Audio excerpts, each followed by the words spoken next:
আমরা আমার আশেপাশের মানুষগুলাকে খুশি করতে গিয়ে নিজের খুশির কথা ভুলে যাই। কখনো কি ভেবেছি নিজে কেমন আছি, নিজে কি খেয়েছি, নিজের জন্য কতটুকু করছি? নিজের পাশের মানুষ, নিজের মা বাবা, নিজের ভাই বোন, তাদের জন্য সব কিছু করছি, কিন্তু নিজের জন্য কি করছি? নিজে খুশি থাকার জন্য কোনটা করছি? কিছুই করিনি। শুধু আমি চেয়েছিলাম আমার পরিবার অনেক ভালো থাকুক, আমার ফ্যামিলি অনেক হাসি খুশি থাকুক, তাতেই আমার হাসি।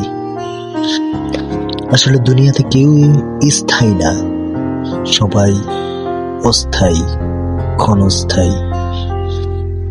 দুনিয়াতে আমরা কিছুদিন বা কিছুদিনের অংশের জন্য এসেছি, কিন্তু দেখো এই দুনিয়াতে কত রং তামাশা, কত মানুষ কত খারাপ কাজে লিপ্ত হয়ে যায়। দুনিয়াতে ভালো থাকতে হলে নিজেকে আগে সুস্থ রাখতে হবে, নিজের মনকে ভালো করতে হবে, তারপর মানুষের মন ভালো করতে হবে। যদি নিজেই সুস্থ না থাকি, তাহলে মানুষের মন আমি কিভাবে ভালো করব? দুনিয়াতে আমরা শুধু অন্যের কথা ভেবে যাই, কিন্তু নিজের কথা ভাবার সময়ই পাই না। আফসোস। দুনিয়াতে সবাই হাসি খুশি থাকতে চায়, কেউ অনেক ভালো, কেউ অনেক খারাপ, কারো টাকা আছে, কারো টাকা নেই।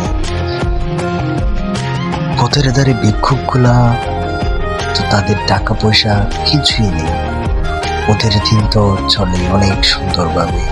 ওদের ফ্যামিলির টেনশন নেই, ওদের খাবারের টেনশন নেই, ওদের কিচ্ছু টেনশন নেই। মানুষ যা দিবে চুপচাপ খেয়ে যাবে।